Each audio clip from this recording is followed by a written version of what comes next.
नमस्कार दोस्तों, आप सभी का स्वागत है आपके अपने YouTube चैनल मैथ सर्कल में। दोस्तों आज का जो हमारा टॉपिक रहेगा वो है त्रिकोणमिति अनुपात से है। देखिए त्रिकोणमिति अनुपात से जुड़े हुए सवाल से आज हम समझेंगे कि त्रिकोणमिति अनुपात यानी कि साइन और कोस, टैन, कोट से कोसेक के मान किस प्रकार निकाले जाते हैं। ठीक है, तो सीखने के लिए वीडियो के अंत तक बने रहिएगा। तो यहाँ पर ध्यान दीजिए, जो हमारा सवाल है वो क्या है। देखिए त्रिभुज ABC में कोण B बराबर क्या है 90 डिग्री है। जैसा कि मैंने चित्र बना रखा है, आप देख सकते हैं ABC एक क्या है समकोण त्रिभुज है, जिसमें ये जो B है ये आपस में कितना है आपका 90 डिग्री है। ठीक है, इसमें AB जो ये AB इस त्रिभुज की इस समकोण त्रिभुज की जो ये AB भुजा है, इसकी लंबाई इसने कितनी दे रखी है 24 सेंटीमीटर। मैंने यहाँ पर लिख दी 24 सेंटीमीटर। और इस त्रिभुज की जो BC भुजा है उसकी लंबाई कितनी दे रखी है, आप देख सकते हैं BC कितनी यहाँ पर 7 सेंटीमीटर। ठीक है, तो ये इतना सवाल दिया गया। और अब पूछा गया है, ध्यान दीजिए, साइन A कॉस A के मान पूछे हैं। साइन C और कॉस C का मान ज्ञात कीजिए। ठीक है, तो देखिए sine A cos A, sine C और कॉस C के मान ज्ञात करने हैं। ठीक है, तो देखिए मैं आपको बता देता हूँ कि जो ये त्रिकोणमिति अनुपात होते हैं वो क्या होते हैं, साइन, कोस, टैन, कोट से कोसेक के होते हैं। ठीक है, तो यहाँ पर आप देख सकते हैं ये साइन A ये अपने आप में त्रिकोणमिति अनुपात है। अब ये जो अनुपात है ये किसका अनुपात है, ये समकोण त्रिभुज की भुजाओं के अनुपात है। किसके हैं, समकोण त्रिभुज की भुजाओं के अनुपात। यहाँ पर ध्यान दे सकते हैं, मैं यहाँ पर समकोण त्रिभुज की भुजाओं की पहचान करता हूँ। आप देखिएगा किस प्रकार समकोण त्रिभुज की भुजाओं की पहचान की जाती है।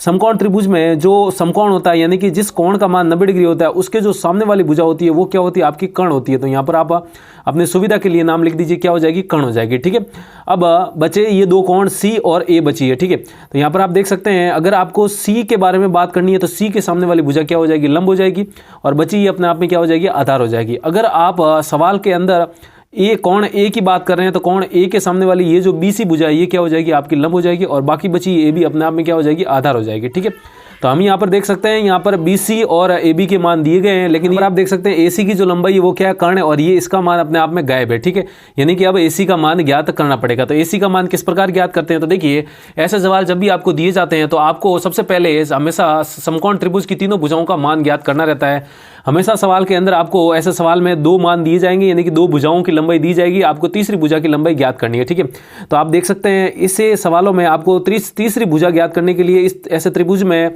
यहाँ पर समकोण त्रिभुज में जब भी आपको दो भुजाएं दी जाती है और तीसरी भुजा पूछी जाती है तो तीसरी भुजा निकालने के लिए क्या करते हैं, तो ध्यान दीजिए, तो यहाँ पर जिस प्रकार मैं लिखता हूँ इसी प्रकार आपको भी सवाल करना है। तो देखिए त्रिभुज ABC में कोण B, देखिए इसने खुद ने दिया हुआ है कोण B क्या अपने आप में 90 डिग्री है। ठीक है, यानी कि एक समकोण त्रिभुज है, तो समकोण त्रिभुज के अंदर हमेशा ध्यान रखिएगा पाइथागोरस प्रमेय लगती है। पाइथागोरस प्रमेय, पाइथागोरस नामक एक गणितज्ञ ने दी थी, क्या थी, तो देखिए पाइथागोरस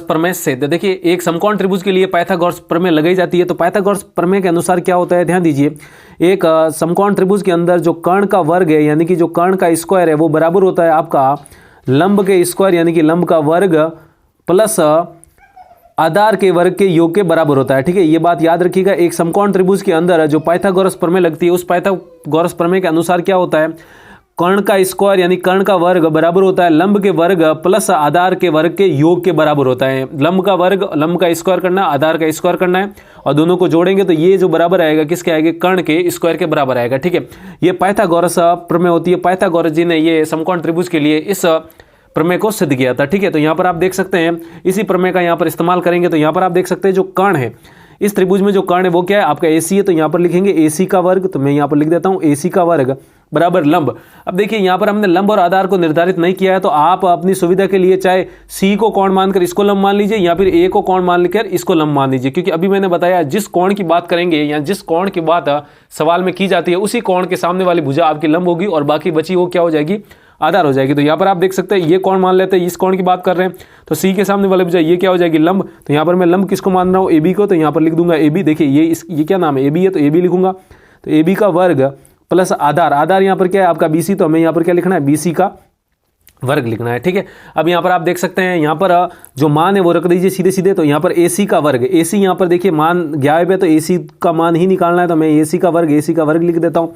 अब AB का मान आप देख सकते हैं इस सवाल के अंदर AB का मान कितना दिया गया है, आप ऊपर देख सकते हैं AB का मान कितना है 24, और यहाँ पर भी देख सकते हैं इस चित्र के अंदर, यहाँ पर इस समकोण त्रिभुज में, तो जो AB का मान हो जाएगा वो कितना हो जाएगा आपका 24। तो मैं यहाँ पर लिख देता हूँ 24, और इसका क्या कर देंगे, वर्ग कर देंगे। ठीक है, प्लस BC का वर्ग यहाँ पर आप देख सकते हैं कितना है 7 है, तो मैं यहाँ पर 7 का वर्ग लिख देता हूँ। ठीक है, अब हमें क्या करना है, देखिए ध्यान दीजिए, यहाँ पर लिखेंगे ए सी का वर्ग बराबर 24 का जो वर्ग हो जाएगा वो आपका कितना हो जाएगा 576। ये डायरेक्ट आपको याद रखना है, 24 का वर्ग मतलब 24 गुणा 24, ठीक है। अब यहाँ पर हमें करेंगे 7 का वर्ग यानी कि 7 गुणा 7 कितना हो जाएगा आपका 49 हो जाएगा। अब इस समीकरण को सरल करके यहाँ से हम AC का मान निकाल सकते हैं। यहाँ पर ध्यान दीजिए AC का वर्ग बराबर कितना हो जाएगा, यहाँ से 625 हो जाएगा, ठीक है।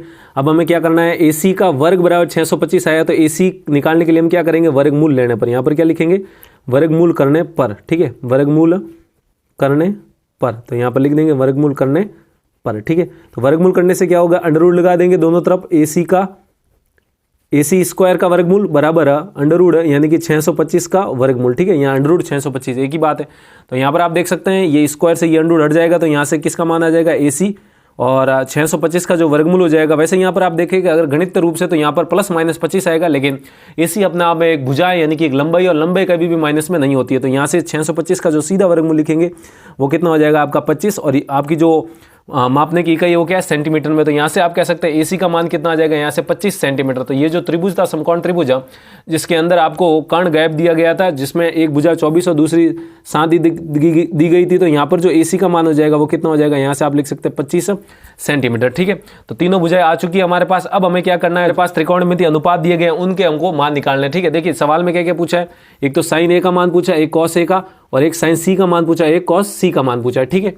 यहाँ पर हम साइन A कॉस A और साइन C और कॉस C का मान निकाल लेते हैं। तो देखिए सबसे पहले आपको साइन A का मान निकालने से पहले आपको साइन A का जो त्रिकोणमितीय अनुपात है वो आना चाहिए। हम जानते हैं कि एक साइन थीटा जो होता है वो क्या होता है, आपका लंब बटा कर्ण होता है। क्या होता है, लंब बटा कर्ण होता है, ठीक है। ये जो त्रिकोणमितीय अनुपात है समकोण त्रिभुज के अंदर लागू होते हैं, sine A cos A tan A, यहाँ पर sine theta cos theta tan theta cot theta sec theta और कॉसेक थीटा, ठीक है। तो यहाँ पर आप देख सकते हैं साइन थीटा का जो मान होता है वो क्या होता है, लंब बटा कर्ण होता है, ठीक है। अब आप पहचान कैसे कर सकते हैं कि sine theta cos theta tan theta cot theta sec theta और कॉसेक थीटा किस प्रकार ज्ञात करें। तो उसके लिए देखिए एक बेसिक सी ट्रिक है, वो ट्रिक क्या है, देखिए लाल बट्टा कक्का। यहाँ पर आप देख सकते हैं लाल बट्टा कक्का। उसके लिए आपको क्या करना है, पहले एक क्रम याद रखना पड़ेगा, sine cos tan cot sec cosec, ठीक है। ऐसे आपको क्रम याद रखना है, और जो पहले आएगा वो उसका मान क्या होगा, लंब बटा कर्ण, ठीक है। L का मतलब लंब और K का मतलब कर्ण, यानी कि साइन आता है पहले तो साइन, उस क्रम में पहले साइन आता है सीक्वेंस में, तो लंब बटा कर्ण हो जाएगा साइन। फिर आगे कॉस आता है तो कॉस का मान आधार बटा कर्ण होता है। फिर उसके बाद टेन आता है, टेन का मान लंब बटा आधार होता है, ठीक है। फिर आपको क्या करना है, उल्टा चलना है और क्रम वही रखना है, ठीक है। तो टेन थीटा के बाद कॉट थीटा आता है, या कॉट आता है तो कॉट का मान क्या हो जाएगा, आधार बटा लंब हो जाएगा, ठीक है।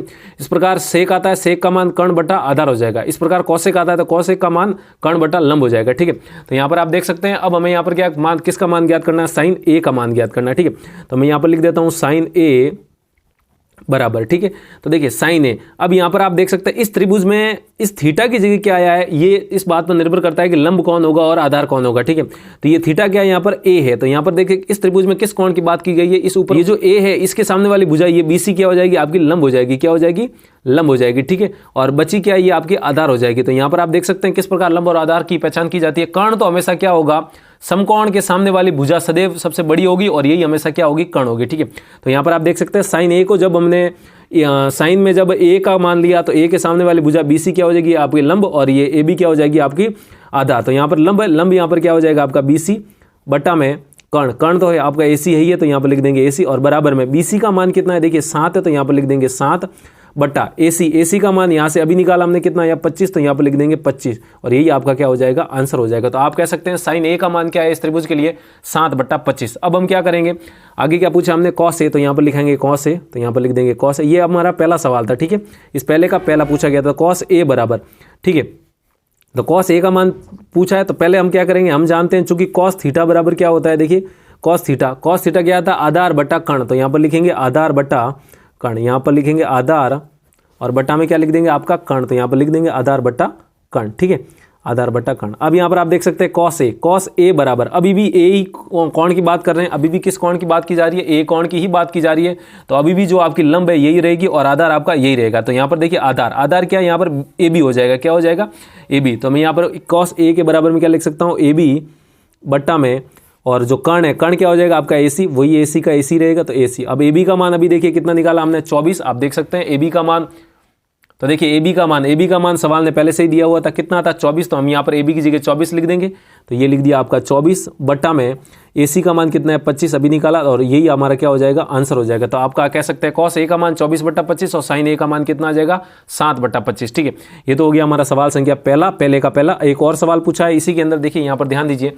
अब हमें किसके मान ज्ञात करने हैं, यहाँ पर आप देख सकते हैं साइन सी के मान ज्ञात करने और कॉस सी के मान ज्ञात करने। ठीक है, अब साइन सी और कॉस सी किस प्रकार ज्ञात करेंगे, तो यहाँ पर देखिए मैं यहाँ पर लिख देता हूँ साइन सी। ठीक है, अब देखिए कौन बदल गया है, अनुपात वही है, अनुपात अभी भी क्या है साइन थीटा वाला ही है, साइन थीटा अभी भी क्या है लंब बटा कर्ण है। लेकिन यहाँ पर आप देख सकते हैं इसने किसका मान पूछा है, सी के सापेक्ष साइन का मान पूछा है। ठीक है, जिया का मान पूछा है सी के सापेक्ष। ठीक है, तो यहाँ पर आप देखिए अब कौन ए ना होकर क्या लिया जाएगा, सी लिया जाएगा। जब कौन सी हो जाएगा तब ये आधार ना होकर क्या हो जाएगा लंब, क्योंकि अभी बताया जिस कौन की बात करेंगे उसके सामने वाली भुजा क्या हो जाएगी आपकी लंब, और समकोण के सामने वाली कर्ण ही बचेगी, और ये लंब हो गई तो ये अब लंब ना होकर क्या हो जाएगी आपकी आधार हो जाएगी। ठीक है, सी के लिए। ठीक है, तो यहाँ पर आप देख सकते हैं सी, तो साइन थीटा तो क्या होता है लंब बटा कर्ण, तो साइन सी के लिए जो लंब है, साइन सी के जो लंब है वो क्या हो जाएगा, यहाँ से देखिए लंब यहाँ से हो जाएगा ए बी। तो मैं यहाँ पर क्या लिखूंगा लंब बटा, आपको कर्ण लिखना है तो यहाँ पर साइन सी के लिए लंब क्या है ए बी, तो मैं यहाँ पर लिख दूंगा ए बी, और बट्टा में कर्ण है वो हमेशा ही क्या रहेगा आपका ए सी रहेगा। ठीक है, अब यहाँ पर आप देख सकते हैं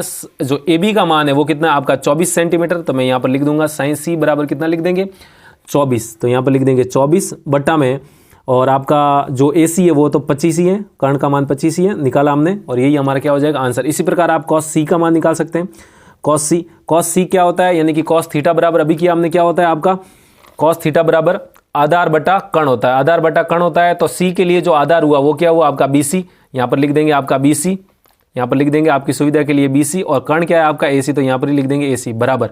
अब BC का मान यहाँ पर देख सकते हैं आप 7 है, और AC का मान कर्ण तो 25 ही रहेगा, तो यहाँ से हो जाएगा 7/25, और यही हमारा क्या हो जाएगा आंसर हो जाएगा। ठीक है, तो उम्मीद करता हूँ इस प्रकार के सवाल दिए जाने पर हमें त्रिकोणमिति अनुपात निकाले जाते हैं। यानी कहने का मतलब जब आपको समकोण त्रिभुज दिया जाता है उसके अंदर 2 भुजाएं दी जाती है, फिर आपको उससे जुड़े हुए कोई भी आपको त्रिकोणमिति अनुपात पूछे जाते हैं तो किस प्रकार निकाले जाते हैं। उम्मीद है आपको समझ में आए होंगे। समझ में आए तो वीडियो को लाइक कीजिए, और अभी तक चैनल को सब्सक्राइब नहीं किया है तो वीडियो के नीचे जो लाल बटन उसको दबाइए, उसके पास वाली घंटी भी दबाए, ताकि ऐसी बेसिक कॉन्सेप्ट से जुड़ी हुई वीडियो आपके नोटिफिकेशन में आ सके, सबसे पहले देख आप उनको सीख सके।